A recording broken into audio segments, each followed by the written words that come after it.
MDS ದಮ್ ಆಲು, ನಾಲ್ ತಡ್ಕ ಮತ್ತು mushroom ಮಸಾಲೆ. MDS ನಿಂದ ಊಟ ಪ್ರತಿ ಸಲ ಸ್ವಾದಿಷ್ಟಕರ. MDH ಯಾವಾಗ್ಲೂ ನಿಮ್ಗೆ ಹೊಸ ರುಚಿ ನೀಡಲು ಪ್ರತಿಬದ್ಧವಾಗಿದೆ.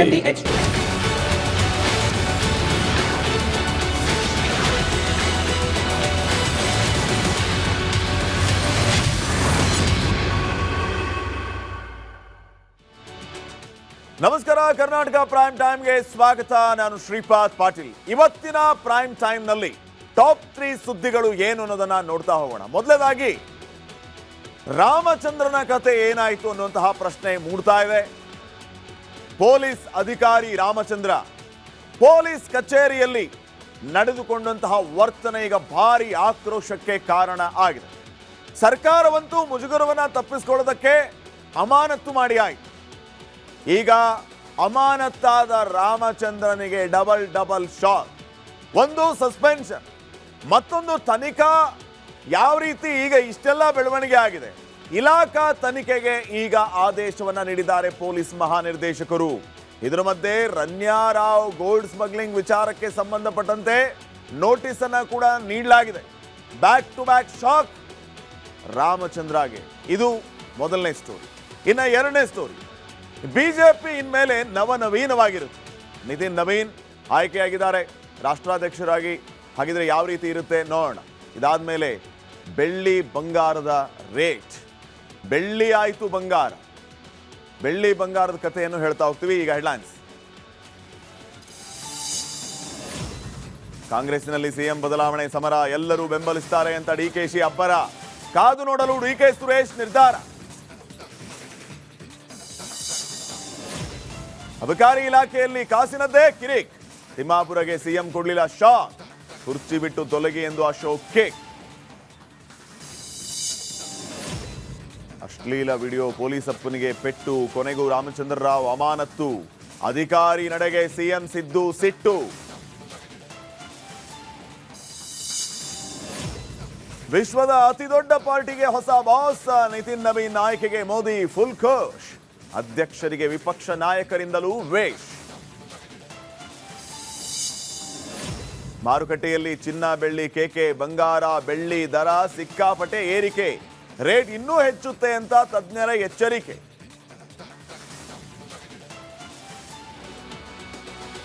ಕರ್ನಾಟಕ ಪ್ರೈಮ್ ಟೈಮ್ಗೆ ಮತ್ತೊಮ್ಮೆ ಸ್ವಾಗತ. ನಾನು ಶ್ರೀಪಾದ್ ಪಾಟೀಲ್. ಸುದ್ದಿಗಳನ್ನ ಗಮನಿಸ್ತಾ ಹೋಗೋಣ. ಸಿದ್ದರಾಮಯ್ಯ ಡಿಕೆ ಶಿವಕುಮಾರ್ ಸಮರ ಜೋರಾಗಿದೆ. ಡಿಕೆ ಶಿವಕುಮಾರ್ ಅಂತೂ ಎಲ್ಲರ ಬೆಂಬಲ ನನಗಿದೆ ಅಂತ ಹೇಳ್ತಿದ್ದಾರೆ. ಆದರೆ ಡಿಕೆ ಸುರೇಶ್ ಮಾತ್ರ ನಮ್ಮ ಟಾರ್ಗೆಟ್ 2028 ಅಂತ ಅಚ್ಚರಿ ಮೂಡಿಸಿದ್ದಾರೆ.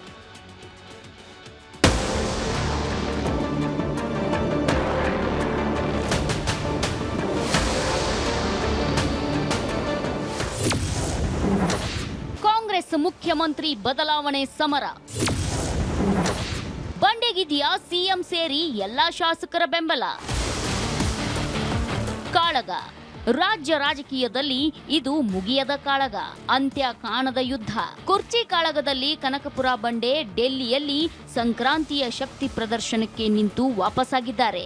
ಈವರೆಗಿನ ಬೇವಿನ ಬೇಗುದಿಯಲ್ಲಿ ಒದ್ದಾಡಿದ ಕೆಂಪೇಗೌಡರ ಸುಪುತ್ರ ನವ ಸಂವತ್ಸರ ಯುಗಾದಿಗೆ ಬೆಲ್ಲದ ಸಿಹಿಯ ನಿರೀಕ್ಷೆಯಲ್ಲಿದ್ದಂತಿದೆ. ಹೈಕಮಾಂಡ್ ಪಕ್ಕದಲ್ಲಿ ಕೂತು ಎದ್ದು ಬಂದ ಡಿಕೆಶಿ ಮೊಗದಲ್ಲಿ ಮಂದಹಾಸ, ಕ್ಷಾತ್ರ ತೇಜಸ್ಸು ಇಣುಕ್ತಿದೆ. ಯಾರು ಹೇಳಿದ್ರಿ? 140 ಜನ ಬೆಂಬಲಕ್ಕಿದ್ದಾರೆ. 140 ಜನ ಬೆಂಬಲಕ್ಕಿದ್ದಾರೆ, ಇನ್ಕ್ಲೂಡಿಂಗ್ ಚೀಫ್ ಮಿನಿಸ್ಟರ್ ನನ್ನ ಬೆಂಬಲಕ್ಕಿದ್ದಾರೆ. ನಿಮ್ಗೆ ಗೊತ್ತಿದೆಯಾ ನಾನು ಚೀಫ್ ಮಿನಿಸ್ಟರ್ ಏನು ಮಾತಾಡಿದ್ದೀವಿ ಅಂತ? ರಾಹುಲ್ ಸಮ್ಮುಖದಲ್ಲೇ ನಾವೇನು ಮಾತಾಡ್ಕೊಂಡಿದ್ದೀವಿ, ಹೈಕಮಾಂಡ್ ಸಮ್ಮುಖದಲ್ಲಿ ಏನು ಮಾತಾಡಿದ್ದೀವಿ, ಯಾರು ಎಲ್ಲ ಕೂತ್ಕೊಂಡು ನಾವೇನು ತೀರ್ಮಾನ ಮಾಡಿದ್ದೀವಿ ಅನ್ನೋದು ನಮಗೆ ಗೊತ್ತಿದೆ. ಅದನ್ನು ನಾನು ಬಹಿರಂಗದಲ್ಲಿ ನಿಮ್ಮ ಹತ್ರ ಮಾಧ್ಯಮದಲ್ಲಿ ನಾನು ಚರ್ಚೆ ಮಾಡೋಕ್ಕಾಗ್ತದ? ನಾನು ಚರ್ಚೆ ಮಾಡೋಕ್ಕೆ ಹೋಗೋದಿಲ್ಲ. ಎಲ್ಲದಕ್ಕೂ ಒಂದು ಕಾಲ ಇದೆ, ಆ ಕಾಲ ಎಲ್ಲದಕ್ಕೂ ಉತ್ತರ ಕೊಡ್ತದೆ. ನಮ್ಮ ಟಾರ್ಗೆಟ್ 2028 ಎಂದಿದ್ದೇಕೆ ಡಿಕೆ ಬ್ರದರ್. ಕನಕಪುರದ ರಣಕಲಿ ಆದಿ ಅಂತ್ಯದ ಯುದ್ಧಕ್ಕೆ ಶಂಕನಾದ ಮೊಳಗಿಸಿದ್ದಾರೆ. ಹೈಕಮಾಂಡ್ ಲೆವೆಲ್ನಲ್ಲಿ ಡಿಕೆಶಿಗೆ ಖುಷಿ ಸುದ್ದಿ ಸಿಕ್ಕಂತೆ ಕಾಣ್ತಿದೆ. ಮಾಧ್ಯಮಗಳ ಜೊತೆ ನಗು ನಗುತ್ತಲೇ ಮಾತಾಡುತ್ತಿದ್ದಾರೆ. ಆದ್ರೆ ಡಿಕೆ ಸುರೇಶ್ ಮಾತ್ರ ಅಚ್ಚರಿಯ ಮಾತಾಡುತ್ತಿದ್ದಾರೆ. ಹಣೆ ಬರಹದಲ್ಲಿ ಬರೆದಿದ್ರೆ ಪಕ್ಕಾ ಸಿಎಂ ಆಗ್ತಾನೆ. ಅಧಿಕಾರ ಯಾರಿಗೂ ಅಷ್ಟು ಸುಲಭವಾಗಿ ಬರಲ್ಲ. ನಾನು ಮೊದಲೇ ಹೇಳಿದ್ದೀನಿ, ನಮ್ಮ ಅಣ್ಣನ ಹಣೆಯಲ್ಲಿ ಬರೆದಿದ್ರೆ ಮುಖ್ಯಮಂತ್ರಿ ಆಗ್ತಾರೆ. ಈಗಲೂ ಅದನ್ನೇ ಹೇಳ್ತೀನಿ. ಸೊ ಮುಖ್ಯಮಂತ್ರಿ ಹುದ್ದೆ ಬಹಳ ಸುಲಭವಾದದ್ದಲ್ಲ, ಅಷ್ಟು ಸುಲಭವಾಗಿ ಸಿಗುವಂಥದ್ದಲ್ಲ. ಶಿಸ್ತಿನ ದಾಳ ಉರುಳಿಸಿದ ಡಿಕೆ ಸುರೇಶ್. ಡಿ.ಕೆ. ಶಿವಕುಮಾರ್ ಅವರು ಮೊದಲಿಂದನೂ ಕೂಡ ಪಕ್ಷದ ಶಿಸ್ತಿನ ಸಿಪಾಯಿ. ಸೊ ಪಕ್ಷದ ಹಿತದೃಷ್ಟಿಯಿಂದ, ಶಾಸಕರ ಹಿತದೃಷ್ಟಿಯಿಂದ, ಸೊ ಎಲ್ಲವನ್ನೂ ಕೂಡ ತಾಳ್ಮೆಯಿಂದ ಎಲ್ಲ 140 ಶಾಸಕರನ್ನು ಒಟ್ಟಾಗಿ ತೆಗೆದುಕೊಂಡು ಹೋಗಬೇಕು ಅನ್ನೋ ಗುರಿಯನ್ನ ಇಟ್ಕೊಂಡು ಪಕ್ಷದ ಆದೇಶಕ್ಕೋಸ್ಕರ ಕಾಯ್ತಾ ಇದೆ. ಕಾಂಗ್ರೆಸ್ನಲ್ಲಿ ಸಿದ್ದರಾಮಯ್ಯ ಡಿಕೆ ಶಿವಕುಮಾರ್ ನಡುವಿನ ಸಿಂಹಾಸನ ಸಮರ ಜೋರಾಗಿದೆ. ಆದರೆ ಸಿದ್ದರಾಮಯ್ಯ ಮಾತ್ರ ಸಿಎಂ ಸೀಟಿನಲ್ಲಿ ಆರಾಮಾಗಿ ಕೂತಿದ್ದಾರೆ. Bureau report, republic Kannada.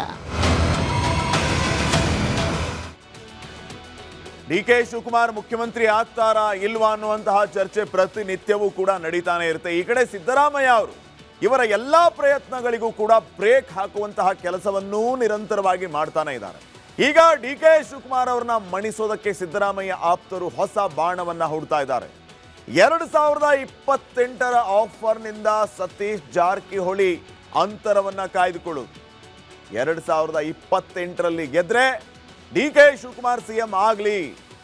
ಸದ್ಯಕ್ಕೆ ಡಿಕೆಶಿ ತಣ್ಣಗಾಗಿಸಲು ಇದು ಹೊಸ ಬಾಣ. ಇದು 2028ಕ್ಕೆ ಮತ್ತೆ ಬೇರೆ ರೀತಿಯ ಆಟಗಳನ್ನ ಆಡೋದು. ಈಗ ಅವರನ್ನ ಈ ರೀತಿ ಹೇಳಿ ಸುಮ್ಮನೆ ಕೂರಿಸೋದು. 2028ರ ಆಫರ್ ಅನ್ನ ಮಾಡೋದು, ಸತೀಶ್ ಜಾರಕಿಹೊಳಿಯನ್ನ ಸೈಲೆಂಟ್ ಮಾಡೋದು. 2028ರಲ್ಲಿ ನಾವು ಗೆದ್ರೆ ಡಿಕೆ ಶಿವಕುಮಾರ್ ಅವರು ಮುಖ್ಯಮಂತ್ರಿ ಆಗಲಿ ಅಂತ ಹೇಳಿಬಿಟ್ರೆ ಅಲ್ಲಿಗೆ ಇಷ್ಟು ದಿನಾನೇ ಕಾದಿದ್ದೀವಿ, ಇನ್ನೆರಡು ವರ್ಷ ಕಾಯಕ್ಕೇನು ಅಂತ ಅವರು ಸುಮ್ಮನೆ ಕೂರಬಹುದು. ಅಂದ್ರೆ ಡಿಕೆ ಶಿವಕುಮಾರ್ ಅವರನ್ನ ತಣ್ಣಗಾಗಿಸೋದಕ್ಕೆ ಈ ರೀತಿ ಹೊಸ ಹೊಸ ಬಾಣಗಳ ಪ್ರಯೋಗವನ್ನ ಸಿದ್ದು ಬಣ ಮಾಡ್ತಾ ಇದೆ. ಸಿದ್ದರಾಮಯ್ಯ ಟೀಮ್ ಭಿನ್ನ ಪ್ರಯೋಗಗಳೇ ಡಿಕೆಶಿಗೆ ಮುಳುವಾಗ್ತಾ ಇದೆ. ಡಿಕೆ ಶಿವಕುಮಾರ್ ಬಣದ ಈಗ ಎಲ್ಲಾ ರೀತಿಯ ಪ್ರಯೋಗಗಳು ತಲೆ ಕೆಡಿಸುವಂತಹ ಕೆಲಸಕ್ಕೆ ಹೋಗಿವೆ. ಯಾಕಂದ್ರೆ ಇವರು ಒಂದೊಂದೇ ಬಾಣವನ್ನ ಬಿಡೋದು. ಹಾಗಿದ್ರೆ 2028ಕ್ಕೆ ನಾವೇ ಸಿಎಂ ಅನ್ನೋ ಲೆಕ್ಕ ಇದ್ರೆ ಈಗ ಯಾಕೆ ಸುಮ್ಮನೆ ಅವರಿಗೆ ತೊಂದರೆ ಕೊಡೋದು, ಅವರೇ ಸಿಎಂ ಆಗಿ ಮುಂದುವರಿಲಿ ಅಂತ ಹೇಳ್ಬಿಡೋದು. ಆದರೆ ಅದು ಮುಂದೆ ಅವರಿಗೆ ಪರಿಣಾಮ ಬೀರಬಹುದು. ಇವೆಲ್ಲ ರಾಜಕೀಯ ಪಟ್ಟುಗಳು, ತಂತ್ರಗಾರಿಕೆ. 2028ರಲ್ಲೂ ಸಿದ್ದರಾಮಯ್ಯ ನೇತೃತ್ವದಲ್ಲೇ ಚುನಾವಣೆ ಅಂತ ಇದ್ದವರು ಈಗ ಈ ರೀತಿ ಅಂತ ಇದ್ದಾರೆ. ಈಗ ಡಿಕೆ ಶಿವಕುಮಾರೇ 2028ರಲ್ಲಿ ಸಿಎಂ ಆಗಲಿ ಅಂತ ಅವಕಾಶವನ್ನ, ಆಫರ್ ಅನ್ನ ಕೊಡುವ ಕೆಲಸ ಮಾಡ್ತಾ ಇದ್ದಾರೆ. ಉದ್ದೇಶ ಏನು ಅಂತಂದ್ರೆ ಈ ಆಫರ್ನ ಮೂಲಕ ಸದ್ಯ ಸಿಎಂ ಬದಲಾವಣೆ ಬೇಡ ಅಂತ ಬೇಡಿಕೆ ಇಡು. 2028ಕ್ಕೆ ನಾವು ಅಧಿಕಾರಕ್ಕೆ ಬಂದ್ವಿ ಅಂತಂದ್ರೆ ನಾವು ಯಾರು ಕೂಡ ಆಸ್ಪಿರೆಂಟ್ ಆಗಿರಲ್ಲ. ಜಾರಕಿಹೊಳಿ ಆಗಲಿ, ಇನ್ಕ್ಲೂಡಿಂಗ್ ಮೀ, ಸಿದ್ದರಾಮಯ್ಯ ಆಗಲಿ, ಯಾರು ಕೂಡ ಇರಲ್ಲ. ನೀವೇ ಸಿಎಂ ಆಗಿ ಅಂತ ಡಿಕೆ ಶಿವಕುಮಾರ್ ಅವರಿಗೆ ಇವಾಗ ಹೇಳ್ಬಿಡ್ತಾರೆ.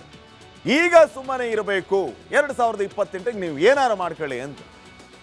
ಸೊ ಸಿದ್ದು ಬಣದ ಆಫರ್ ಅನ್ನ ಒಪ್ಕೊಳ್ತಾರಾ ಡಿಕೆ ಶಿವಕುಮಾರ್?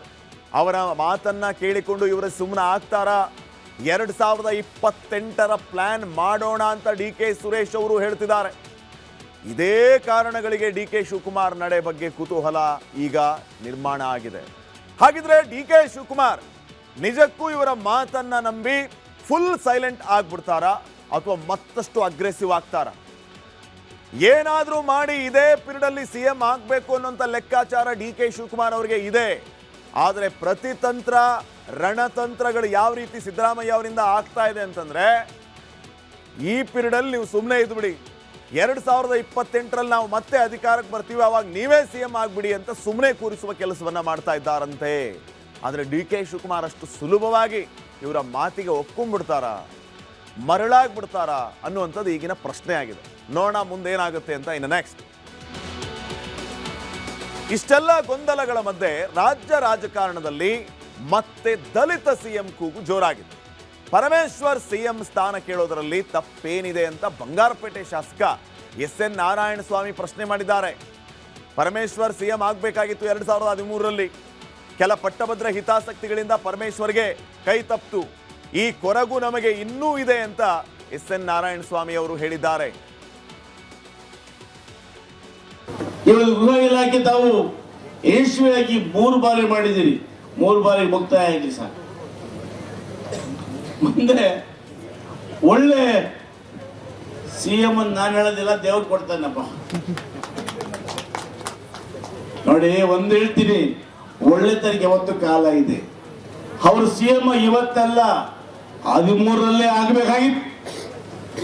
13ರಲ್ಲಿ ಕೆಲವು ಪಟ್ಟಬಂಧ ಶಕ್ತಿಗಳು ಉದ್ದೇಶ ಪೂರ್ವಕವಾಗಿ ಅವರು ಎಲ್ಲಿ ಮುಖ್ಯಮಂತ್ರಿ ಆಗ್ಬಿಡ್ತಾರೋ ಅಂತೇಳಿ ಆ ಒಂದು ಬಾರ ತಪ್ಪಿಸಿದ್ರು. ಆ ನೋವು ನಮಗೆ ಇವತ್ತೂ ಇದೆ. ನೋಡಿ, CM ಕುರ್ಚಿಗಾಗಿ ಯಾವ ರೀತಿಯ ಪ್ರಯತ್ನಗಳಾಗ್ತಾ ಇದೆ ಅನ್ನೋದನ್ನು ನಾವು ಗಮನಿಸ್ತಾ ಇದ್ದೀವಿ. ಒಂದ್ ಕಡೆ ಸಿದ್ದರಾಮಯ್ಯ, ಮತ್ತೊಂದು ಕಡೆ DK ಶಿವಕುಮಾರ್ ಅವರು ಕುರ್ಚಿಗಾಗಿ ನಿರಂತರವಾಗಿ ಕಿತ್ತಾಟವನ್ನ ನಡೆಸ್ತಾನೆ ಇದ್ದಾರೆ. ಇವರಿಬ್ಬರ ಜಗಳದಲ್ಲಿ ಪರಮೇಶ್ವರ್ ಲಾಭ ಪಡೆಯೋದಕ್ಕೂ ಕೂಡ ಪ್ರಯತ್ನವನ್ನ ಮಾಡ್ತಾ ಇದ್ದಾರೆ. ಈ ಕಡೆ ಸಿದ್ದರಾಮಯ್ಯನೂ ಬೇಡ, ಈ ಕಡೆ DK ಶಿವಕುಮಾರ್ ಬೇಡ, ನಾನೇ CM ಆಗ್ಬಿಡ್ತೀನಿ ಅಂತ ಕ್ಲೇಮ್ ಮಾಡ್ಕೋಬಹುದು. ಪದೇ ಪದೇ ದಲಿತ CM ಅಸ್ತ್ರವನ್ನ ಹೂಡ್ತಾ ಇದ್ದಾರೆ ಡಾಕ್ಟರ್ ಪರಮೇಶ್ವರ್. ನೀವೆಲ್ಲರೂ ಗಮನಿಸಿರಬಹುದು ಇನ್ನೊಂದು ವಿಚಾರವನ್ನ, CM ಬದಲಾವಣೆಯ ಕೂಗು ಜೋರಾಗಿ ಕೇಳಿ ಬಂದಾಗ ನೀವು ಅಬ್ಸರ್ವ್ ಮಾಡಿದಿರೋ ಇಲ್ಲೋ, ದಲಿತ CM ವಿಚಾರ ಮುನ್ನೆಲೆಗೆ ಬಂದ್ಬಿಡುತ್ತೆ. ಯಾವಾಗ CM ಚೇಂಜ್ ಆಗಬೇಕು ಅನ್ನುವಂಥ ವಿಚಾರಗಳು ಬರುತ್ತಲ್ಲ, ಆವಾಗ ದಲಿತ CM ಅಂತ ಅಸ್ತ್ರ ಮುನ್ನೆಲೆಗೆ ಬಂದ್ಬಿಡುತ್ತೆ. ದೆಹಲಿಯಲ್ಲೂ ಕೂಡ ಬೃಹತ್ ಪ್ರತಿಭಟನೆ ಮಾಡಿಸಿದ್ರು ಗೃಹ ಮಂತ್ರಿ ಈ ವಿಚಾರವಾಗಿ. ಸಿದ್ದರಾಮಯ್ಯ DK ಶಿವಕುಮಾರ್ ಮಧ್ಯೆ ಸಂಧಾನ ಮಾಡಿಸೋದಕ್ಕೆ ಒಂದ್ ಕಡೆ ಹೈಕಮಾಂಡ್ ಪ್ರಯತ್ನ ಮಾಡ್ತಾ ಇದ್ರೆ, ಈ ಕಡೆ ಪರಮೇಶ್ವರ್ ದಲಿತ CM ಕಾರ್ಡ್ ಅನ್ನ ಪ್ಲೇ ಮಾಡ್ತಾ ಇದ್ದಾರೆ. 2013ರಲ್ಲೇ CM ಆಗುವ ಕನಸನ್ನ ಕಂಡಿದ್ದು ಡಾಕ್ಟರ್ G ಪರಮೇಶ್ವರ್ ಅವರು. ಆದ್ರೆ ಅವ್ರು ಗೆಲ್ಲೇ ಇಲ್ಲ. 2013ರಲ್ಲಿ ಗೆದ್ದಿದ್ರೆ ಪಕ್ಕಾ CM ಆಗ್ತಾ ಇದ್ರು ಡಾಕ್ಟರ್ G ಪರಮೇಶ್ವರ್. ಆ ರೀತಿಯ ಲೆಕ್ಕಾಚಾರಗಳಿತ್ತು. ಆದರೆ ಅವರು ಕೊರಟಗೆರೆ ಕ್ಷೇತ್ರದಿಂದ 2013ರಲ್ಲಿ ಪರಾಭವಗೊಂಡು ಯಾರು ಸೋಲಿಸಿದ್ರು ಅನ್ನೋದ್ರ ಬಗ್ಗೆಯೂ ಕೂಡ ಭಾರಿ ಚರ್ಚೆ ಆಯ್ತು. ಇವ್ರು ಎಲ್ಲಿ CM ಆಗ್ಬಿಡ್ತಾರೋ ಅಂತ ಹೇಳಿ ಅವರದ್ದೇ ಪಾರ್ಟಿಯವರು ಅವರನ್ನ ಸೋಲಿಸಿದರಂತೆ. ಈ ಬಗ್ಗೆ ತುಂಬಾ ಚೆನ್ನಾಗಿ ಜನರಿಗೂ ಗೊತ್ತಿದೆ, ಬಿಡಿಸಿ ಹೇಳುವ ಅಗತ್ಯವೂ ಇಲ್ಲ. ಪರಮೇಶ್ವರ್ ಅವರನ್ನ ಸೋಲಿಸಿದ್ದು ಹಂಗೆ ಎದುರಾಳಿ JDSನ ಸುಧಾಕರ್ ಲಾಲ್. ಆದರೆ ಅವರ ಸೋಲಿಗೆ ಕಾರಣಕರ್ತರಾಗಿದ್ದವರು ಕಾಂಗ್ರೆಸ್ನವರೇ ಅಂತ ಪುಂಖಾನುಪುಂಖವಾಗಿ ಹೇಳ್ತಾರೆ ಈಗಲೂ. ಸೊ ಇವತ್ತಿಗೂ ಅದೇ ಕಹಿ ನೆನಪನ್ನ ಪರಮೇಶ್ವರ್ ನೆನಪು ಮಾಡ್ಕೊತಾ ಇದ್ದಾರೆ. ಈಗಲೂ CM ಆಗಬೇಕು ಅಂತ ಗೃಹ ಮಂತ್ರಿಗಳು ಕನಬರಿಸ್ತಾ ಇದ್ದಾರೆ. ಆದರೆ ಅದೃಷ್ಟ, ಕಾಲ, ಯೋಗ ಎಲ್ಲವೂ ಕೂಡಿ ಬರಬೇಕು. ಸಿದ್ದರಾಮಯ್ಯ DK ಶಿವಕುಮಾರ್ ಅವ್ರನ್ನ ದಾಟಿ ಕುರ್ಚಿ ಅವ್ರಿಗೆ ಹೋಗೋದು ಅಂತಂದ್ರೆ ಹೇಳಕ್ಕಾಗಲ್ಲ ಸಾಧ್ಯತೆಗಳು. ನೋಡೋಣ ಪರಮೇಶ್ವರ್ ಅವರ ಅದೃಷ್ಟ ಹೆಂಗಿದೆ, ಈ ಕಡೆ DK ಶಿವಕುಮಾರ್ ಅವರ ಅದೃಷ್ಟ ಹೆಂಗಿದೆ. ಸಿದ್ದರಾಮಯ್ಯ ಅವರಂತೂ ಕುರ್ಚಿ ಗಟ್ಟಿ ಮಾಡ್ಕೊಂಡಿದ್ದಾರೆ ಸದ್ಯಕ್ಕೆ. ಇವರಿಬ್ಬರ ಅದೃಷ್ಟ ಹೇಗಿದೆ ನೋಡೋಣ ಇನ್ನ ಮುಂದೆ. ಅಬಕಾರಿ ಇಲಾಖೆ ಮತ್ತೊಮ್ಮೆ ಕೆಟ್ಟ ಕಾರಣಕ್ಕೆ ಸುದ್ದಿಯಲ್ಲಿದೆ. RB ತಿಮ್ಮಾಪುರ್ ವಿರುದ್ಧ ಸಾಲು ಆರೋಪ ಕೇಳಿ ಬಂದಿವೆ. ಇದರ ಮಧ್ಯೆ ಮಂತ್ರಿ ರಾಜೀನಾಮೆ ಕೊಡಬೇಕು ಅಂತ BJP ಪಟ್ಟು ಹಿಡಿದಿದೆ.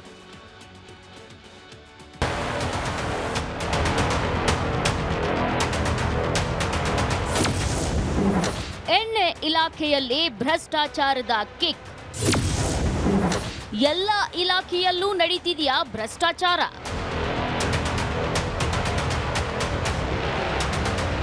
ಅಬಕಾರಿ ಇಲಾಖೆಯಲ್ಲಿ ನಡೆದ ಟ್ರ್ಯಾಪ್ ಪ್ರಕರಣ ಈಗ ರಾಜ್ಯ ರಾಜಕೀಯದಲ್ಲಿ ಭಾರೀ ಸಂಚಲನ ಸೃಷ್ಟಿಸಿದೆ. ಅಧಿಕಾರಿಗಳು ಬಲೆಗೆ ಬಿದ್ದ ಬೆನ್ನಲ್ಲೇ ಈಗ ಅಬಕಾರಿ ಸಚಿವ RB ತಿಮ್ಮಾಪುರ್ ಅವರಿಗೆ ಸಂಕಷ್ಟ ಎದುರಾಗುವ ಲಕ್ಷಣಗಳು ದಟ್ಟವಾಗಿವೆ. ಅಬಕಾರಿ DC ಮತ್ತು SP ಲೋಕಾಯುಕ್ತ ಬಲೆಗೆ ಬಿದ್ದ ಪ್ರಕರಣದ ದೂರುದಾರ ಲಕ್ಷ್ಮೀನಾರಾಯಣ್ ಸುಮ್ಮನೆ ಕೂತಿಲ್ಲ. ಸಚಿವರ ಪಾತ್ರದ ಬಗ್ಗೆಯೂ ತನಿಖೆ ನಡೆಸಬೇಕು ಅಂತ ಒತ್ತಾಯಿಸಿ ಲೋಕಾಯುಕ್ತಕ್ಕೆ ದೂರು ನೀಡಿದ್ದಾರೆ. ಎಣ್ಣೆ ಮಂತ್ರಿಗೆ ಕುಟುಕಿದ ರಾಜ್ಯ ಬಿಜೆಪಿ. ಅಬಕಾರಿ ಇಲಾಖೆಯಲ್ಲಿ ಕಾಂಗ್ರೆಸ್ ಸರ್ಕಾರದ ಲಂಚಾವತಾರ ಜೋರಾಗಿದೆ. ಬಗೆದಷ್ಟು ಬ್ರಹ್ಮಾಂಡ ಭ್ರಷ್ಟಾಚಾರ ಬಯಲಾಗುತ್ತಿದೆ ಅಂತ ಆರ್ ಅಶೋಕ್ ಕುಟುಕಿದ್ದಾರೆ. ಅಬಕಾರಿಗೆ ಭ್ರಷ್ಟಾಚಾರದ ಕಿಕ್. ಅಬಕಾರಿ ಇಲಾಖೆ ಕಾಂಗ್ರೆಸ್ ಪಾಲಿನ ಪರ್ಸೆಂಟೇಜ್ ದಂಧೆಯ ATM ಯಂತ್ರವಾಗಿ ಬದಲಾಗಿದೆ. ಅಧಿಕಾರಿಗಳ ವರ್ಗಾವಣೆಯಿಂದ ಹಿಡಿದು ಮದ್ಯದಂಗಡಿಗಳ ಲೈಸೆನ್ಸ್ ಮಂಜೂರಾತಿಯವರೆಗೆ ಪ್ರತಿಯೊಂದಕ್ಕೂ ಕೂಡ ಇಲ್ಲಿ ಲಂಚದ ಮುದ್ರೆ ಅನಿವಾರ್ಯವಾಗಿದೆ.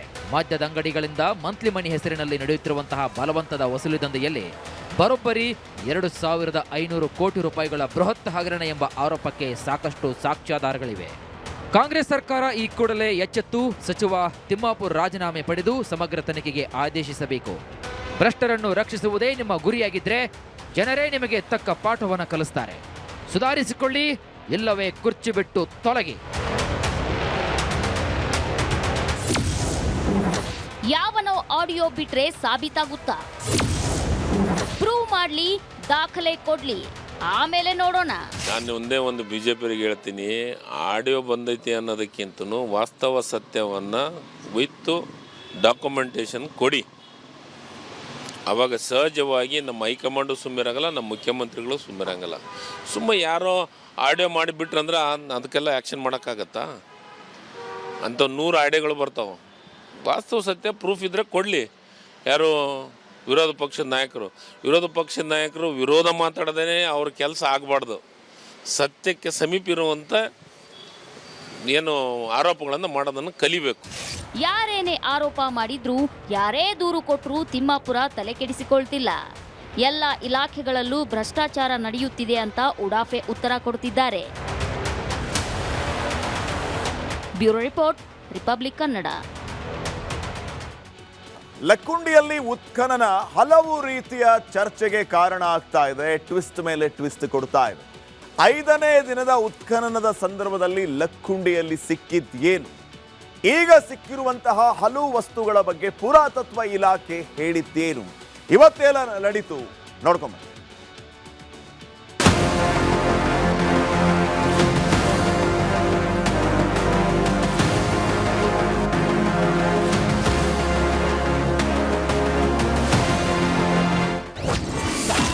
ಲಕ್ಕುಂಡಿಯಲ್ಲಿ ದಿನಕ್ಕೊಂದು ಅಚ್ಚರಿ.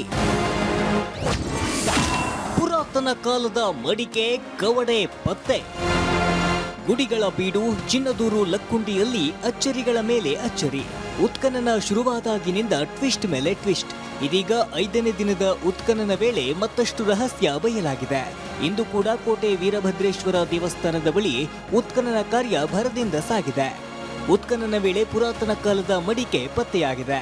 ಕೋಟೆ ವೀರಭದ್ರೇಶ್ವರ ದೇವಸ್ಥಾನ ಏನಿದೆ, ಆ ದೇವಸ್ಥಾನ ಮುಂಭಾಗದಲ್ಲಿ 10x10ನಲ್ಲಿ ಇವಾಗ ಉತ್ಖನನ ಕಾರ್ಯ ನಡೀತಾ ಇದೆ. ಇಲ್ಲಿ ನಾವು ದೃಶ್ಯದಲ್ಲಿ ಕೂಡ ನೋಡ್ತಾ ಇರ್ಬೋದು. ಈಗ ತಾನೇ ಒಂದು ಪುರಾತನ ಕಾಲದ ಮಡಿಕೆ ಇಲ್ಲಿ ಗೋಚರವಾಗಿದೆ. ಏನು B1 ಪ್ಲಾಂಟ್ನಲ್ಲಿ ಏನು ಉತ್ಖನನ ಕಾರ್ಯ ನಡೀತಾ ಇತ್ತು. ಈ ಸಮಯದಲ್ಲಿ ಒಂದು ಪುರಾತನ ಕಾಲದ ಮಡಿಕೆ ಉಂಟಾಗಿದೆ. ಸಾಕಷ್ಟು ಕುತೂಹಲ ಕೂಡ ಕೆರಳಿಸ್ತಾ ಇದೆ. ಇದು ಬಹಳ ಹಳೆಯ ಕಾಲದ್ದು ಅಂತ ಕೂಡ ಇಲ್ಲಿ ಪುರಾತತ್ವ ಇಲಾಖೆ ಅಧಿಕಾರಿಗಳು ತಮ್ಮ ಅಭಿಮತ ವ್ಯಕ್ತಪಡಿಸ್ತಾ ಇದ್ದಾರೆ. ಯಾಕಂತಂದರೆ ಈ ಒಂದು ಮಡಿಕೆ ಆಕಾರ ನೋಡಿದರೆ ಇದು ದೊಡ್ಡ ಪ್ರಮಾಣದ ಮಡಿಕೆ ಇದೆ. ಈ ಹಿಂದೆ ಏನು ಚಿನ್ನ, ಈ ರೀತಿ ನಗದು ಆಭರಣಗಳನ್ನು ಕೂಡ ಇಂಥ ಮಡಿಕೆಯಲ್ಲಿ ಹಾಕ್ತಾ ಇದ್ರು. ಅದೇ ರೀತಿಯಾಗಿ ಏನು ದವಸ ಧಾನ್ಯಗಳನ್ನು ಕೂಡ ಮಡಿಕೆಯಲ್ಲಿ ಇಡ್ತಾ ಇದ್ರು. ಇದು ಯಾವ ಕಾಲದ್ದು, ಎದಕ್ಕೆ ಬಳಕೆ ಮಾಡ್ತಾ ಇದ್ರು ಅನ್ನೋದು ಕೂಡ ಸ್ಪಷ್ಟ ಆಗಬೇಕಾಗಿದೆ. ಪುರಾತನ ಕಾಲದಲ್ಲಿ ಈಗ ಪತ್ತೆಯಾಗಿರುವ ಮಡಿಕೆಯಲ್ಲಿ ಚಿನ್ನ, ವಜ್ರ, ವೈಢೂರ್ಯ ಇಡ್ತಿದ್ರು ಎನ್ನಲಾಗ್ತಿದೆ. ಈ ಬಗ್ಗೆ ಪುರಾತತ್ವ ಇಲಾಖೆ ಪರಿಶೀಲಿಸುತ್ತಿದೆ. ನಿನ್ನೆ ತಾನೇ ಶಿಲಾಯುಗದ ಕೊಡಲಿ ಪತ್ತೆಯಾಗಿದ್ದು, ಲಕ್ಕುಂಡಿ ಗ್ರಾಮಕ್ಕೆ ಶಿಲಾಯುಗಕ್ಕೆ ನಂಟು ಇತ್ತು ಎನ್ನುವ ಕುತೂಹಲ ಕೆರಳಿಸಿದೆ. ಅಲ್ಲದೆ ಉತ್ಖನನ ವೇಳೆ ಹಳೆ ಕಾಲದ ಒಂದೇ ಒಂದು ಕವಡಿಯೂ ಸಿಕ್ಕಿದ್ದು ಅಧಿಕಾರಿಗಳು ಪರಿಶೀಲಿಸುತ್ತಿದ್ದಾರೆ. ದೇವಸ್ಥಾನದಲ್ಲೇ ಚೌಕಿಮಠ ಕುಟುಂಬದ ವಾಸ. ಇತ್ತ ಉತ್ಖನನ ಮಾಡ್ತಿದ್ರೆ ಅತ್ತ ಕೋಟೆ ವೀರಭದ್ರೇಶ್ವರ ಕೂಗಳತೆ ದೂರದಲ್ಲಿ ಈಶ್ವರನ ದೇಗುಲದಲ್ಲಿ ಚೌಕಿಮಠ ಕುಟುಂಬ ವಾಸಿಸುತ್ತಿರೋದು ಕಂಡುಬಂದಿದೆ. ಇದೇ ಮನೆಯಲ್ಲಿ ಚೌಕಿಮಠ ಕುಟುಂಬ 4 ತಲೆಮಾರುಗಳಿಂದ ಈಶ್ವರ ದೇವಸ್ಥಾನದಲ್ಲಿ ವಾಸ ಮಾಡ್ತಿದ್ದಾರೆ. ಮನೆಯ ಒಳಗಡೆ ಈಶ್ವರ ದೇವರ ಗರ್ಭಗುಡಿ ಇದೆ. ಆದರೆ ಒಳಗಡೆ ಈಶ್ವರ ಮೂರ್ತಿ ಮಾತ್ರ ಇಲ್ಲ. ದೇವಸ್ಥಾನ ಮುಂಭಾಗದಲ್ಲಿ ಪುರಾತನ ಕಾಲದ ಬಾವಿ ಕೂಡ ಇದೆ. ಕಳೆದ 4 ದಶಕಗಳಿಂದನೂ ಕೂಡ ಈ ಒಂದು ಏನು ಆವರಣ ಏನಿದೆ, ಈ ಒಂದು ದೇವಸ್ಥಾನದ ಆವರಣದಲ್ಲೇ ಇಲ್ಲಿ ಬದುಕು ಸಾಗಿಸ್ತಾ ಇದ್ದಾರೆ. ನಾವು ಇಲ್ಲಿ ನೋಡ್ತಾ ಇರ್ಬೋದು. ಇಲ್ಲಿ ಒಂದು ಪುರಾತನ ಕಾಲದ ದೇವಸ್ಥಾನ ಕೂಡ ಇದೆ. ಅದರ ಪಕ್ಕದಲ್ಲೇ ಏನು ಬಾವಿ ಇದೆ. ಇದು ಸಾಕಷ್ಟು ಹಳೆ ಕಾಲದ ಬಾವಿ. ಇದೇ ಒಂದು ನೀರನ್ನು ಕೂಡ ಈ ಕುಟುಂಬಸ್ಥರು ಉಪಯೋಗ ಮಾಡ್ತಾರೆ. ಹೊರಗಡೆ ನೋಡಿದರೆ ಇದು ಸೇಮ್ ಮನೆ ಥರ ಕಾಣಿಸುತ್ತೆ, ಆದರೆ ಇದು ಮನೆಯಲ್ಲ, ದೇವಸ್ಥಾನ. ಇಲ್ಲಿ ನಾವು ನೋಡ್ತಾ ಇರ್ಬೋದು. ಈ ರೀತಿ ಡೋರ್ ಗೀಡ್ ಎಲ್ಲ ಹಾಕ್ಕೊಂಡಿದ್ದಾರೆ. ಸುಮಾರು ವರ್ಷಗಳಿಂದ ಇದೇ ಒಂದು ಮನೆಯಲ್ಲಿ ಇವರು ವಾಸ ಮಾಡ್ತಾ ಇದ್ದಾರೆ. ಈ ಒಂದು ಭಾಗದಲ್ಲಿ ಅಡುಗೆ ಮನೆ ಇದೆ. ಇಲ್ಲಿ ನಾವು ನೋಡ್ತಾ ಇರ್ಬೋದು ದೃಶ್ಯದಲ್ಲಿ ಕೂಡ ಇದು ಈಶ್ವರ ದೇವಾಲಯ. ಇದು ಸಾಕಷ್ಟು ಇತಿಹಾಸ ಹೊಂದಿರುವಂಥ ದೇವಸ್ಥಾನ.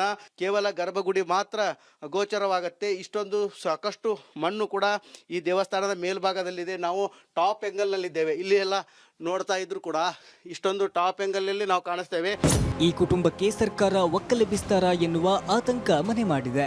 ಪೂರ್ವಜರು ವಾಸ ಮಾಡಿರೋ ಮನೆಗಳನ್ನ ಬಿಟ್ಟು ಹೋಗುವ ಆತಂಕ ಎದುರಾಗಿದೆ. ನಮಗೆ ಸೂಕ್ತವಾದ ಪರಿಹಾರ ನೀಡಬೇಕು, ಆಗ ಮಾತ್ರ ನಾವು ದೇವಸ್ಥಾನವನ್ನ ಬಿಟ್ಟು ಕೊಡ್ತೇವೆ ಅಂತಿದ್ದಾರೆ.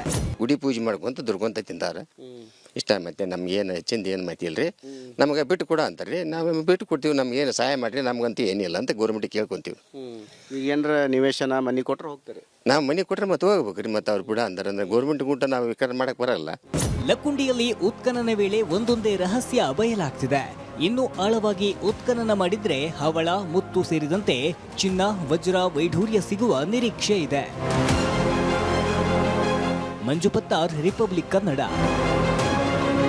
ವಿಶ್ವದ ಅತಿ ದೊಡ್ಡ ಪಕ್ಷ ಅಂತ ಕರೆಸ್ಕೊಳ್ಳೋ ಬಿಜೆಪಿಗೆ ನೂತನ ರಾಷ್ಟ್ರಾಧ್ಯಕ್ಷರ ಆಗಮನ ಆಗಿದೆ.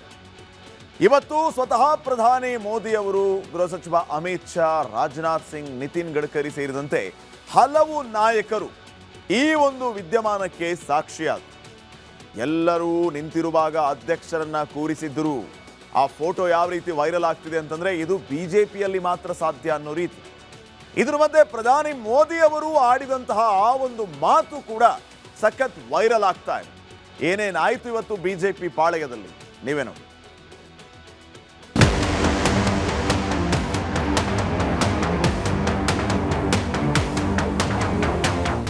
कार्यकर्ता हूं, वे मेरे बॉस।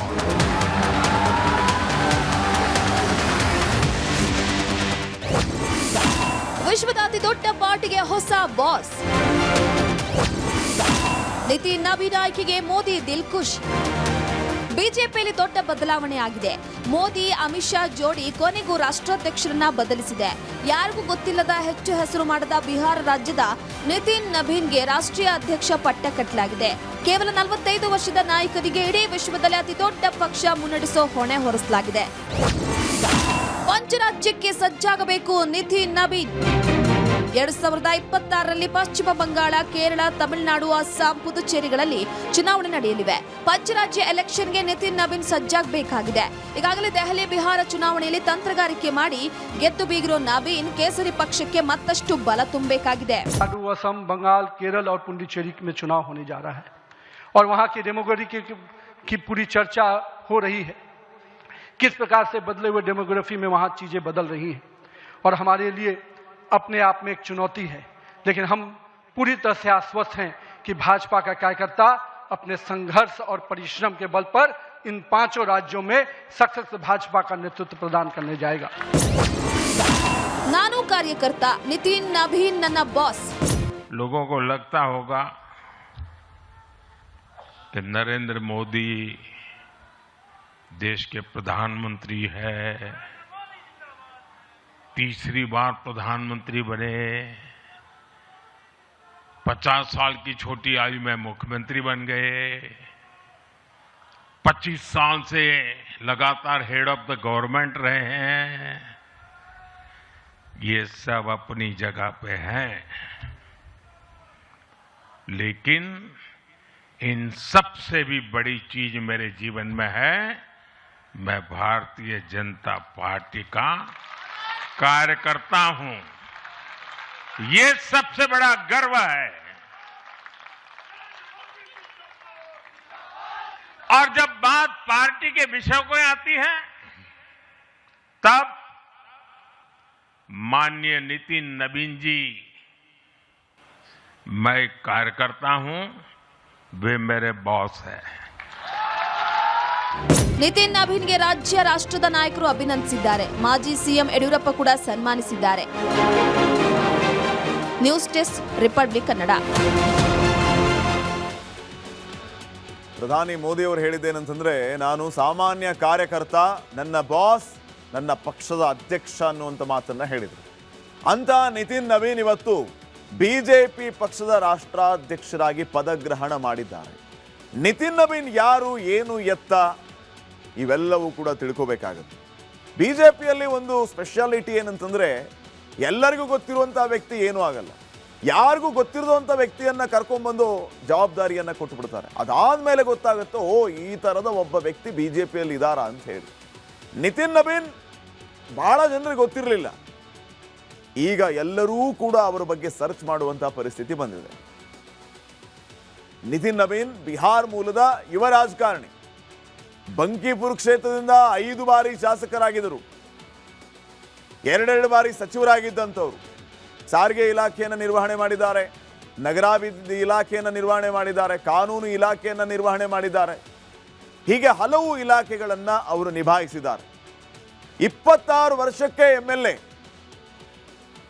ತಳಮಟ್ಟದಿಂದ ಪಕ್ಷ ಸಂಘಟನೆಯಲ್ಲಿ ಪರಿಣಿತಿಯನ್ನ ಹೊಂದಿದ್ದು ನಿತಿನ್ ನಬೀನ್ ಅವರೇ ಯಾಕೆ ಅಂತ ವಿಶೇಷತೆ ಅವರಲ್ಲಿ ಏನಿದೆ ಅನ್ನೋದಕ್ಕೆ ಇವೆಲ್ಲವೂ ಕೂಡ ಉತ್ತರ ಆಗ್ತಾ ಹೋಗುತ್ತೆ.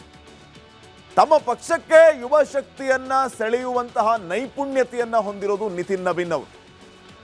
ಈಶಾನ್ಯ ರಾಜ್ಯಗಳು, ಎಸ್ಪೆಷಲಿ ಈಶಾನ್ಯ ರಾಜ್ಯಗಳಲ್ಲಿ ಪಕ್ಷ ಸಂಘಟನೆಯಿಂದಲೇ ಪ್ರಸಿದ್ಧಿ ಪಡೆದವರು. ಈಶಾನ್ಯ ರಾಜ್ಯಗಳಲ್ಲಿ ಬಿಜೆಪಿಯ ಪರಿಸ್ಥಿತಿ ಒಂದು ಕಾಲದಲ್ಲಿ ಯಾವ ರೀತಿ ಇತ್ತು, ಈಗ ಯಾವ ರೀತಿ ಇದೆ, ಅದರ ಹಿಂದೆ ಇರುವಂತಹ ತಂತ್ರಗಾರಿಕೆ ಇದೇ ನಿತಿನ್ ನಬೀನ್ ಅವರದ್ದು. 2008ರಲ್ಲಿ ಬಿಜೆಪಿ ಯುವ ಮೋರ್ಚಾದ NEC ಸದಸ್ಯರಾಗ್ತಾರೆ, ಕಾರ್ಯಕಾರಿಣಿ ಮೆಂಬರ್ ಆಗ್ತಾರೆ. 2016ರಿಂದ 2019ರವರೆಗೆ ಬಿಹಾರದ ಯುವ ಮೋರ್ಚಾ ಅಧ್ಯಕ್ಷರಾಗಿ ಸೇವೆಯನ್ನು ಸಲ್ಲಿಸ್ತಾರೆ. 2021ರಿಂದ ಛತ್ತೀಸ್ಗಢ ಬಿಜೆಪಿಯ ಉಸ್ತುವಾರಿ ಆಗ್ತಾರೆ. ಇವರ ಉಸ್ತುವಾರಿಯಲ್ಲಿಯೇ ಅಲ್ಲಿ ಬಿಜೆಪಿ ಅಧಿಕಾರಕ್ಕೂ ಬರುತ್ತೆ. ನಿತಿನ್ ಉಸ್ತುವಾರಿಯಲ್ಲಿ ಛತ್ತೀಸ್ಗಢದಲ್ಲಿ ಬಿಜೆಪಿ ಗೆಲುವನ್ನ ಸಾಧಿಸುತ್ತೆ. ಪ್ರಧಾನಿ ಮೋದಿ, ಅಮಿತ್ ಶಾ ಅವರು ಇವರ ಮೇಲೆ ಬಹಳ ನಂಬಿಕೆಯನ್ನು ಇಟ್ಟಿದ್ದಾರೆ. ಅವರ ನಂಬಿಕಸ್ಥ ನಾಯಕ 45 ವರ್ಷದ ನಿತಿನ್ ನಬೀನ್ ಅತ್ಯಂತ ಕಿರಿಯ ಬಿಜೆಪಿಯ ಅಧ್ಯಕ್ಷ. ಇವರ ಅಧ್ಯಕ್ಷತೆಯಲ್ಲಿ ಪಾರ್ಟಿ ಯಾವ ರೀತಿ ಮುಂದುವರಿಯುತ್ತೆ ಅನ್ನುವಂಥದ್ದು ಪ್ರಶ್ನೆ. ಅದರ ಜೊತೆಗೆ ಈಗ ಪಂಚ ರಾಜ್ಯಗಳ ಚುನಾವಣೆಯದ್ದೇ ಸವಾಲು ಇವರಿಗೆ. ನಿತಿನ್ ನಬೀನ್ ಬಿಹಾರದ ಕಾಯಸ್ಥ ಸಮುದಾಯದವರು. ಬಿಹಾರ್ NDA ದಿಗ್ವಿಜಯದಲ್ಲಿ ನಿತಿನ್ ಪಾತ್ರ ಬಹಳ ದೊಡ್ಡದು. ನಿತಿನ್ ಅವರ ತಂದೆಯೂ ಕೂಡ ಜನಸಂಘದ ನಾಯಕರು, ಸಚಿವರಾಗಿದ್ದಂಥವರು. ಅವರ ಕಾಲಾನಂತರ ಇವರಿಗೆ ಉಪಚುನಾವಣೆಯಲ್ಲಿ ಸ್ಪರ್ಧೆ ಮಾಡೋದಕ್ಕೆ ಇವರಿಗೆ ಟಿಕೆಟ್ ಕೊಡ್ತಾರೆ. ಇನ್ನು ಪಾಟ್ನಾದ ಪೂರ್ವ ವಿಧಾನಸಭಾ ಕ್ಷೇತ್ರದಿಂದಲೂ ಕೂಡ ಇವರು ನಿರಂತರವಾಗಿ ಗೆದ್ದು ಬಂದಂಥವರು. ಇಂಥ ನಾಯಕನನ್ನ ಹುಡುಕಿ ಕರ್ಕೊಂಡು ಬಂದು ಈಗ ಅಧ್ಯಕ್ಷ ಪಟ್ಟದ ಮೇಲೆ ಕೂರಿಸಿದೆ ಬಿಜೆಪಿ. ಎಲ್ಲರೂ ಅತ್ಯಂತ ವಿಶ್ವಾಸದಲ್ಲಿದ್ದಾರೆ. ನಿತಿನ್ ನಬೀನ್ ಅವರ ನಾಯಕತ್ವದಲ್ಲಿ ಬಿಜೆಪಿ ಇನ್ನಷ್ಟು ಉತ್ತುಂಗದ ಸ್ಥಿತಿಗೆ ಹೋಗುತ್ತೆ ಅಂತ ಹೇಳಿ. ಇನ್ನು ನೆಕ್ಸ್ಟ್, ಇನ್ನು ಪಕ್ಷಗಳ ಚುನಾವಣೆಗೆ ಎಷ್ಟು ಖರ್ಚು ಮಾಡ್ತೇವೆ ಅಂತ ನಿಮಗೆಲ್ಲ ತಿಳ್ಕೊಳ್ಳುವಂಥ ಆಸೆ ಇದ್ದೇ ಇರುತ್ತೆ. ಯಾವ್ಯಾವ ಪಾರ್ಟಿಯವರು ಎಷ್ಟೆಷ್ಟು ಖರ್ಚು ಮಾಡ್ತಾರಪ್ಪ ಅಂತ ಇವತ್ತು ಆ ಲೆಕ್ಕ ಕೊಡ್ತೀವಿ.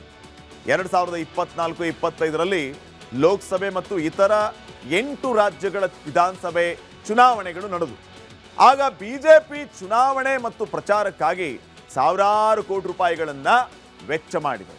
2019-20ರಲ್ಲಿ ಖರ್ಚು ಮಾಡಿದ್ದಕ್ಕಿಂತ 2.5 ಪಟ್ಟು ಹೆಚ್ಚು ಹಣವನ್ನು ಬಿಜೆಪಿ ವ್ಯಯಿಸಿದೆಯಂತೆ. ಹಂಗಿದ್ರೆ ಯಾವ ರೀತಿ ಲೆಕ್ಕಾಚಾರ ಬನ್ನಿ ನೋಡೋಣ. ಬಿಜೆಪಿ ಚುನಾವಣೆಗಾಗಿ ಖರ್ಚು ಮಾಡಿರುವಂತಹ ದುಡ್ಡು ನೋಡಿ, 3,335 ಕೋಟಿ ರೂಪಾಯಿ ಖರ್ಚು ಮಾಡಿದೆ ಬಿಜೆಪಿ ಚುನಾವಣೆಗಾಗಿ. ಚುನಾವಣಾ ವೆಚ್ಚಗಳನ್ನು ಹೇಳ್ತಾ ಹೋಗ್ತಾ ಇದ್ದೀವಿ, ಅಂದರೆ ಯಾವ್ಯಾವ ಪಾರ್ಟಿ ಎಷ್ಟೆಷ್ಟು ಖರ್ಚು ಮಾಡ್ತಾ ಇದೆ ಅಂತ ಹೇಳಿ. ವಿಶ್ವದಲ್ಲೇ ಅತಿ ದೊಡ್ಡ ಪಕ್ಷ ಅಂತಂದ್ರೆ ಬಿಜೆಪಿ. ನಮ್ಮ ದೇಶದಲ್ಲ, ಇಡೀ ವಿಶ್ವವನ್ನೇ ತೆಗೆದುಕೊಂಡ್ರೆ ದೊಡ್ಡ ಪಾರ್ಟಿ ಬಿಜೆಪಿ. ಆ ದೊಡ್ಡ ಪಾರ್ಟಿಯ ಖರ್ಚು 3,335 ಕೋಟಿ. ಇನ್ನು ಕಾಂಗ್ರೆಸ್ 896 ಕೋಟಿ ರೂಪಾಯಿ ಖರ್ಚು ಮಾಡಿದೆ.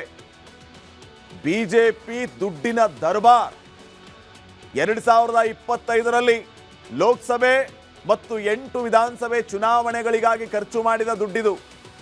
ನೀರಿನಂತೆ ಹಣ ಖರ್ಚು ಮಾಡಿತ್ತು ಕೇಸರಿ ಸೇನೆ. ಎಲೆಕ್ಷನ್, ಪ್ರಚಾರ ಇತ್ಯಾದಿ ಬರೋಬ್ಬರಿ 3,335 ಕೋಟಿ ರೂಪಾಯಿ ಖರ್ಚು ಮಾಡಿತ್ತು. ಚುನಾವಣಾ ಪ್ರಚಾರದಲ್ಲಿ ಜಾಹೀರಾತು. ಆ ಜಾಹೀರಾತಿಗಾಗಿಯೇ 2,257.05 ಕೋಟಿ ವ್ಯಯಿಸಿದ್ದು ಬಿಜೆಪಿ. ನ್ಯೂಸ್ ಚಾನೆಲ್ಗಳಿಗೆ 1,124.96 ಕೋಟಿ ರೂಪಾಯಿ ಖರ್ಚು.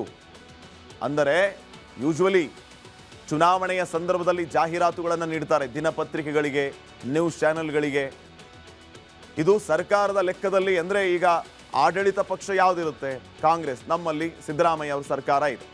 ಅವರ ಸರ್ಕಾರದ ಯಾವುದಾದ್ರೂ ಕಾರ್ಯಕ್ರಮಗಳ ಪ್ರಚಾರಕ್ಕಾಗಿ ಅವರು ನ್ಯೂಸ್ ಚಾನೆಲ್ಗಳಲ್ಲಿ ಜಾಹೀರಾತನ್ನು ಕೊಡ್ತಾರೆ. ದಿನಪತ್ರಿಕೆಗಳಲ್ಲಿ ಜಾಹೀರಾತನ್ನು ಕೊಡ್ತಾರೆ. ಈ ರೀತಿ ಇನ್ನ ವಿಮಾನ ಮತ್ತು ಹೆಲಿಕಾಪ್ಟರ್ ಪ್ರಯಾಣಕ್ಕಾಗಿ 586.08 ಕೋಟಿ 588 ಕೋಟಿ, ತನ್ನ ಅಭ್ಯರ್ಥಿಗಳಿಗೆ 312.90 ಕೋಟಿ ಆರ್ಥಿಕ ನೆರವು. 2019-20 1352 ಕೋಟಿ ಖರ್ಚು ಮಾಡಿದ್ದು ಬಿಜೆಪಿ. ತನ್ನ ನೌಕರರ ಸಂಬಳಕ್ಕೆ 69.07 ಕೋಟಿ ಮೀಸಲಿಟ್ಟಿದ್ದು. 2025 2.5 ಪಟ್ಟು ಹೆಚ್ಚು ಹಣವನ್ನ ವ್ಯಯಿಸಿದೆ ಮೋದಿ ಸೇನೆ. ಕಾಂಗ್ರೆಸ್ ಖರ್ಚಿಗಿಂತ 3.75 ಪಟ್ಟು ಹೆಚ್ಚು ಖರ್ಚು ಮಾಡಿದೆ. ಒಂದು ಪಾರ್ಟಿ ಅಂದಮೇಲೆ ಪಾರ್ಟಿಯ ಆಫೀಸ್ ಅಂತ ಇರುತ್ತೆ, ಪಾರ್ಟಿ ಆಫೀಸಲ್ಲಿ ಸ್ಟಾಫ್ ಅಂತ ಇರ್ತಾರೆ, ಕಾರ್ಯಕರ್ತರು. ಸೊ ಅವರಿಗೆಲ್ಲ ಸಂಬಳ ಬೇಡವಾ? ಪಾರ್ಟಿಯಲ್ಲಿ ಕೆಲಸ ಮಾಡುವಂಥ ಸ್ಟಾಫ್ಗೆ ಪಾರ್ಟಿನೇ ಸಂಬಳ ಕೊಡಬೇಕಾಗುತ್ತೆ. ಸೊ ಅವೆಲ್ಲವೂ ಕೂಡ ಇದರ ಖರ್ಚಲ್ಲೇ ಬರುತ್ತೆ. ಸೊ ಕಾಂಗ್ರೆಸ್ ಖರ್ಚಿಗಿಂತ 3.75 ಪಟ್ಟು ಹೆಚ್ಚು ಖರ್ಚು ಮಾಡಿದೆ ಬಿಜೆಪಿ. ಚುನಾವಣೆಗಾಗಿ ಕಾಂಗ್ರೆಸ್ ವ್ಯಯ ಮಾಡಿದ್ದು 1111 ಕೋಟಿ. ಅವರು ಏನು ಕಡಿಮೆ ಮಾಡಿಲ್ಲ, 1000 ಕೋಟಿ ಕಾಂಗ್ರೆಸ್ನವರು ಖರ್ಚು ಮಾಡಿದ್ದಾರೆ. ಕಾಂಗ್ರೆಸ್ ಒಂದು ವರ್ಷದ ಆದಾಯ 918 ಕೋಟಿ ರೂಪಾಯಿ. ಆದಾಯಕ್ಕಿಂತ ಹೆಚ್ಚು ಹಣ ಖರ್ಚು ಮಾಡಿದ್ದು ಕಾಂಗ್ರೆಸ್. 900 ಕೋಟಿ ರೂಪಾಯಿ ತಲಾ ವರ್ಷಕ್ಕೆ ಒಂದು ಪಾರ್ಟಿಯ ಆದಾಯ ಕಾಂಗ್ರೆಸ್ನದ್ದು. ವರ್ಷದ ಆದಾಯ 918 ಕೋಟಿ. ಇವರು ಚುನಾವಣೆಗಾಗಿ ಖರ್ಚು ಮಾಡಿದ್ದು 1111 ಕೋಟಿ.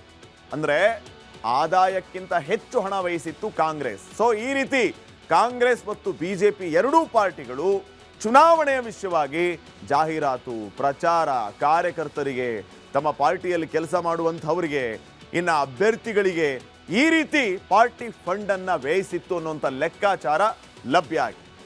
ಇನ್ನು ನೆಕ್ಸ್ಟ್, ರಾಯಚೂರಿನ ಕೃಷ್ಣಾ ನದಿ ತಟದಲ್ಲಿ ಅಕ್ರಮ ಮರಳು ದಂಧೆ ನಡೀತಾ ಇದೆ. ಈ ಬಗ್ಗೆ ದೂರು ನೀಡಿದ ಶಾಸಕಿ ಮನೆಗೆ ನುಗ್ಗಿ ಆವಾಜ್ ಹಾಕಿದ್ದಾರೆ ಮರಳು ದಂಧೆಕೋರರು. ಒಂದು ವರದಿ ಇದೆ, ನೋಡ್ಕೊಂಬನ್ನಿ. ಅಕ್ರಮ ಮರಳು ದಂಧೆಕೋರರಿಂದ ಶಾಸಕಿಗೆ ಧಮಕಿ. ಕರೆಮ್ಮ ನಾಯಕ್ ಮನೆಗೆ ನುಗ್ಗಿ ಮಾಫಿಯಾ ಆವಾಜ್.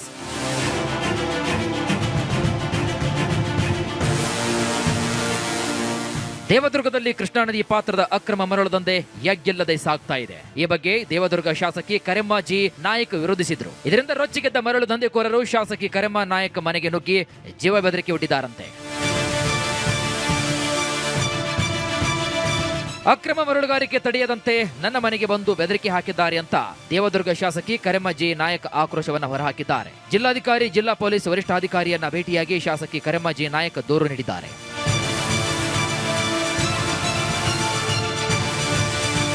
ದೇವದುರ್ಗ ತಾಲೂಕಿನಲ್ಲಿ ಯಾವುದೇ ಟೆಂಡರ್ ಇಲ್ಲದೆ ಲಾರಿಗಳಲ್ಲಿ ಅಕ್ರಮ ಮರಳು ಸಾಗಣೆ ನಡೀತಾ ಇದೆ. ಲಾರಿಯಲ್ಲಿ ಮರಳುಗಾರಿಕೆ ಮಾಡುವಂತಹ ಶ್ರೀನಿವಾಸ ನಾಯಕ್ ಇತರರು ಬೆದರಿಸಲು ಬಂದಿದ್ರಂತೆ. ಪೊಲೀಸ್ ಕ್ವಾರ್ಟರ್ಸ್ನಲ್ಲಿರುವಂತಹ ಶಾಸಕಿ ಮನೆಗೆ ಬಂದು ಆವಾಜ್ ಹಾಕಿದ್ದಾರೆ. ಪ್ರಕರಣದ ಸಂಬಂಧ ಶ್ರೀನಿವಾಸ ನಾಯಕ್, ರವಿ, ವೀರೇಶ್ ಗೌಡ, ಅಮರೇಶ್, ವಾಸು, ಹನುಮಂತ ಸೇರಿ 60 ಜನರ ವಿರುದ್ಧ ಪ್ರಕರಣ ದಾಖಲಿಸಲಾಗಿದೆ.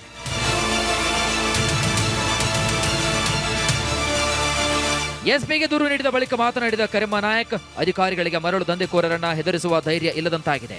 ತಹಶೀಲ್ದಾರರನ್ನು ಕೂಡ ಹೆದರಿಸುತ್ತಾರೆ. ಶಾಸಕರಾಗಿ ನಾನು ಕೆಲಸ ಮಾಡುವುದು ಹೇಗೆ? ಸರ್ಕಾರ ಇದನ್ನು ಗಮನಿಸಬೇಕು. ಸಿಎಂ, ಗೃಹ ಸಚಿವರು ಗಮನವನ್ನು ಹರಿಸಬೇಕು ಅಂತ ಒತ್ತಾಯಿಸಿದ್ದಾರೆ. ಮರಳುಗಾರಿಕೆ ಮತ್ತು ಅಕ್ರಮ ಮರಳುಗಾರಿಕೆ ಮತ್ತು ಕೆಲವೊಂದು ಅಕ್ರಮ ಚಟುವಟಿಕೆಗಳನ್ನು ತಡಿಬೇಕು ಅನ್ನೋಂಥ ಒಂದು ವಿಷಯವನ್ನು ಜಿಲ್ಲಾ ಪೊಲೀಸ್ ವರಿಷ್ಠಾಧಿಕಾರಿಗಳಿಗೆ ಅವರಿಗೆ ನಾವು ಗಮನಕ್ಕೆ ತಂದ್ವಿ.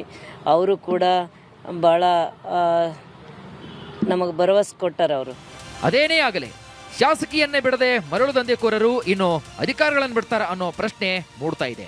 ಸದ್ಯ ಪ್ರಕರಣವನ್ನು ದಾಖಲಿಸಿಕೊಂಡಿರತಕ್ಕಂತಹ ಪೊಲೀಸರು ಶಾಸಕಿಗೆ ಬೆದರಿಕೆಯೊಡ್ಡಿದ್ದ ಮರಳು ದಂಧೆಕೋರರ ಪತ್ತೆಗೆ ಮುಂದಾಗಿದ್ದಾರೆ. ದುರ್ಗೇಶ್, ರಿಪಬ್ಲಿಕ್ ಕನ್ನಡ, ರಾಯಚೂರು. ಚಿನ್ನ ಕೊಳ್ಳೋದು ಇನ್ನು ಕನಸು ಮಾತ್ರ ಅನ್ನುವಂಥ ಮಾತು ಸತ್ಯವಾಗುವಂತಿದೆ. ಇವತ್ತು ಚಿನ್ನ ಮತ್ತು ಬೆಳ್ಳಿಯ ದರಗಳು ಸಾರ್ವಕಾಲಿಕ ದಾಖಲೆ ಬರೆದಿವೆ. ಕಳೆದ 20 ದಿನಗಳಲ್ಲಿ 10 ಗ್ರಾಂ ಚಿನ್ನದ ಬೆಲೆಯಲ್ಲಿ ಬರೋಬ್ಬರಿ 28,480 ರೂಪಾಯಿ ಹೆಚ್ಚಳ ಆಗಿದೆ. ಜನವರಿ 1ನೇ ತಾರೀಕು 1 ಗ್ರಾಮ್ಗೆ 12,380 ರೂಪಾಯಿ ಇದ್ದಂಥ ದರ ಇವತ್ತು 14,728 ರೂಪಾಯಿಗೆ ತಲುಪುವ ಮೂಲಕ 15,000 ಗಡಿಯತ್ತ ದಾಪುಗಾಲು ಇಟ್ಟಿದೆ. ಚಿನ್ನ ಒಂದೇ ಅಲ್ಲ, ಬೆಳ್ಳಿಯ ದರ ಕೂಡ ಗ್ರಾಹಕರಿಗೆ ಶಾಕ್ ನೀಡಿದೆ. ಇವತ್ತು ಒಂದೇ ದಿನ 1 kg ಬೆಳ್ಳಿಯ ಬೆಲೆಯಲ್ಲಿ 10,000 ರೂಪಾಯಿ ಏರಿಕೆಯಾಗಿದೆ. ಇದರಿಂದಾಗಿ 1 kg ಬೆಳ್ಳಿಯ ಬೆಲೆ ಇದೇ ಮೊದಲ ಬಾರಿಗೆ 3,15,000 ರೂಪಾಯಿ ತಲುಪಿದೆ.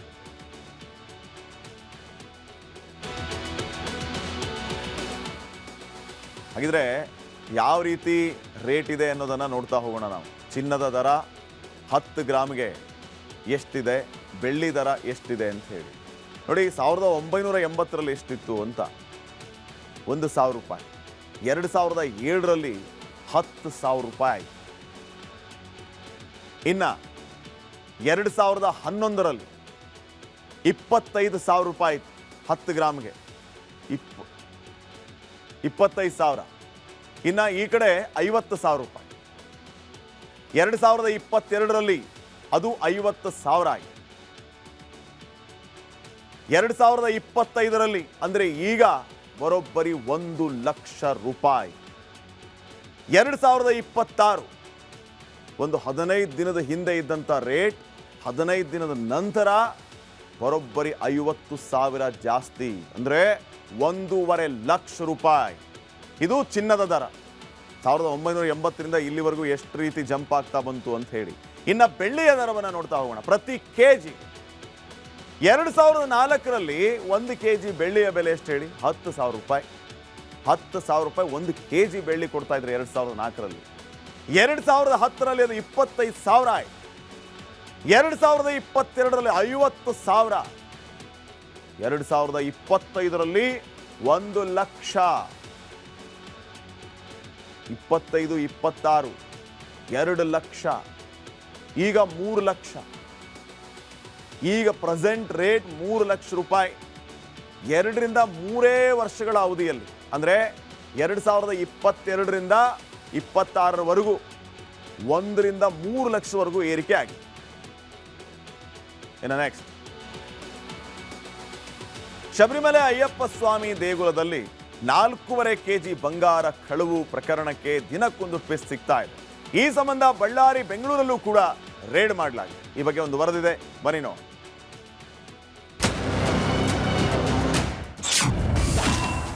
ಶಬರಿಮಲೆ ಚಿನ್ನ ದರೋಡೆ ಕೇಸ್ಗೆ ಇಡಿ ಎಂಟ್ರಿ.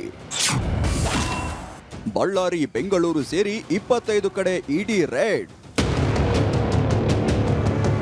ಕೇರಳದ ಶಬರಿಮಲೆ ಅಯ್ಯಪ್ಪ ಸ್ವಾಮಿ ದೇಗುಲದಲ್ಲಿ 4.5 kg ಚಿನ್ನ ಕಳವು ಪ್ರಕರಣ ರೋಚಕ ತಿರುವು ಪಡೆದುಕೊಂಡಿದೆ. ಬೆಳ್ಳಂಬೆಳಗ್ಗೆ ಬಳ್ಳಾರಿಯ 2 ಕಡೆ ಜಾರಿ ನಿರ್ದೇಶನಾಲಯದ ಅಧಿಕಾರಿಗಳು ದಾಳಿ ನಡೆಸಿದ್ದಾರೆ. ಅಯ್ಯಪ್ಪ ದೇಗುಲದಲ್ಲಿ ಕಳ್ಳತನವಾಗಿದ್ದ ಚಿನ್ನವನ್ನ ಮಾರಾಟಕ್ಕೆ ಪಡೆದಿದ್ದ ಬಳ್ಳಾರಿಯ ಚಿನ್ನದಂಗಡಿ ರೋದ್ದಮ್ ಜ್ಯುವೆಲರ್ಸ್ ಹಾಗೂ ಅದರ ಮಾಲೀಕ ಗೋವರ್ಧನ್ ಮನೆ ಮೇಲೆ ಇಡಿ ರೇಡ್ ಮಾಡಿ ಪರಿಶೀಲನೆ ನಡೆಸಿದೆ.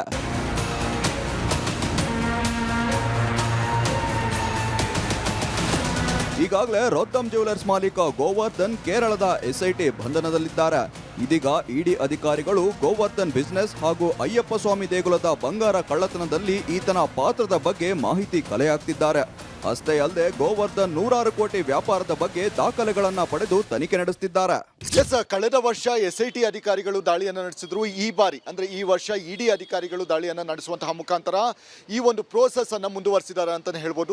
ಬಳ್ಳಾರಿಯ ಬೆಂಗಳೂರು ರಸ್ತೆಯಲ್ಲಿರುವ ರೋದ್ದಮ್ ಚಿನ್ನದಂಗಡಿ ಹಾಗೂ ಕೋಟೆ ಪ್ರದೇಶದಲ್ಲಿರುವ ಗೋವರ್ಧನ್ ಮನೆ ಮೇಲೆ ಪ್ರತ್ಯೇಕವಾಗಿ 2 ತಂಡಗಳು ದಾಳಿ ಮಾಡಿವೆ. ಇನ್ನು ಪ್ರಕರಣದ ಪ್ರಮುಖ ಆರೋಪಿ ಉನ್ನಿಕೃಷ್ಣನ್ನಿಂದ ಗೋವರ್ಧನ್ ಚಿನ್ನ ಖರೀದಿಸುವ ಆರೋಪ ಇದೆ. ಕೇರಳದ ಎಸ್ಐಟಿ ಕೂಡ ಬಳ್ಳಾರಿಯಲ್ಲಿ 3 ಬಾರಿ ದಾಳಿ ಮಾಡಿ ಗೋವರ್ಧನ್ ಬಂಧಿಸಿದೆ. ಎಸ್ಐಟಿ ವಿಚಾರಣೆಯಲ್ಲಿ ಗೋವರ್ಧನ್ ಹಲವು ಮಹತ್ವದ ಮಾಹಿತಿ ಕೊಟ್ಟಿದ್ದು, ಇದೀಗ ಈ ಪ್ರಕರಣದಲ್ಲಿ ಇಡಿ ಎಂಟ್ರಿ ಆಗಿದೆ. ಏಕಕಾಲದಲ್ಲಿ 200ಕ್ಕೂ ಹೆಚ್ಚು ಅಧಿಕಾರಿಗಳು ಕರ್ನಾಟಕ, ಕೇರಳ, ತಮಿಳುನಾಡಿನ ವಿವಿಧೆಡೆ ಒಟ್ಟು 21 ಕಡೆ ದಾಳಿ ಮಾಡಿ ತನಿಖೆ ನಡೆಸುತ್ತಿದ್ದಾರೆ. ಬೆಂಗಳೂರಿನ ಉನ್ನಿಕೃಷ್ಣನ್ ಮನೆ ಮೇಲೂ ದಾಳಿ. ನೀವು ದೃಶ್ಯಗಳಲ್ಲಿ ನೋಡ್ತಾ ಇರಬಹುದು. ಇದೊಂದು ಮನೆ ಏನಿದೆ, ಈ ಒಂದು ಮನೆಯಲ್ಲಿ ಈ ಒಂದು ಅಪಾರ್ಟ್ಮೆಂಟ್ನಲ್ಲಿ ಉನ್ನಿಕೃಷ್ಣನ ಅಪಾರ್ಟ್ಮೆಂಟ್ ಅಂತಲೇ ಹೇಳ್ಬೋದು. ಇಲ್ಲಿ ಈಗ ಸದ್ಯದ ಮಟ್ಟಿಗೆ ದಾಳಿಯನ್ನು ನಡೆಸಿರುವಂಥದ್ದು. ಈ ದಾಳಿಯ ವೇಳೆ ಸಾಕಷ್ಟು ಒಂದು ಆತನಿಂದ ಮಾಹಿತಿಯನ್ನು ಪಡೆದುಕೊಳ್ಳುವಂಥದ್ದು ಮತ್ತು ಕೆಲವೊಂದು ದಾಖಲೆಗಳು ಏನಿದ್ದಾವೆ, ಆ ರಿಸಿಪ್ಟ್ಗಳ ಅಂತ ಏನಿದೆ ಅದೆಲ್ಲವನ್ನು ಕೂಡ ವಶಕ್ಕೆ ಪಡೆದು ವೆರಿಫಿಕೇಶನ್ ಮಾಡುವಂತಹ ಒಂದು ಕೆಲಸಗಳನ್ನು ಕೂಡ ಮಾಡ್ತಾ ಇದ್ದಾರೆ. ಇನ್ನು ಬೆಂಗಳೂರಿನ ಶ್ರೀರಾಂಪುರದಲ್ಲಿರುವ ಅಯ್ಯಪ್ಪ ಟೆಂಪಲ್ ಟ್ರಸ್ಟಿ ನಿವಾಸದಲ್ಲೂ ಇಡಿ ಅಧಿಕಾರಿಗಳು ದಾಳಿ ಮಾಡಿ ಪರಿಶೀಲನೆ ನಡೆಸಿದ್ದಾರೆ. ಸದ್ಯ ಅಯ್ಯಪ್ಪ ಸ್ವಾಮಿ ದೇಗುಲದ ಬಂಗಾರ ದರೋಡೆ ಪ್ರಕರಣದಲ್ಲಿ ಇಡಿ ಎಂಟ್ರಿಯಿಂದಾಗಿ ಪ್ರಕರಣದಲ್ಲಿ ಮಹತ್ತರ ಬೆಳವಣಿಗೆಯಾಗಿದೆ. ರೇಣುಕಾರಾಧ್ಯ, ರಿಪಬ್ಲಿಕ್ ಕನ್ನಡ, ಬಳ್ಳಾರಿ. ಖುಷ್ವಂತ್, ರಿಪಬ್ಲಿಕ್ ಕನ್ನಡ, ಹಾಸನ. ಇದಾಗಿತ್ತು ಇವತ್ತಿನ ಕರ್ನಾಟಕ ಪ್ರೈಮ್ ಟೈಮ್. ನೋಡ್ತಾ ಇರಿ ರಿಪಬ್ಲಿಕ್ ಕನ್ನಡ, ಇದು ನಿಮ್ಮ ಧ್ವನಿ. ನಮಸ್ಕಾರ. ಆರೋಗ್ಯ ಹಾಗೂ ನ್ಯೂಟ್ರಿಷನ್ ಸಿಗುತ್ತೆ, ನೋಡಿ ಬಾಡಿ ಸ್ಟ್ರಾಂಗ್ ಆಗುತ್ತೆ. ಸ್ವಲ್ಪ ತಿಂದು ಹಸಿವು ನಿಗುತ್ತೆ, ಡೈಜೆಷನ್ಗೆ ಇಲ್ಲ ಅಪಾಯ. MDH ಸೋಯಾಟಿ ಅಸಲಿ ಪ್ರೋಟೀನ್. MDH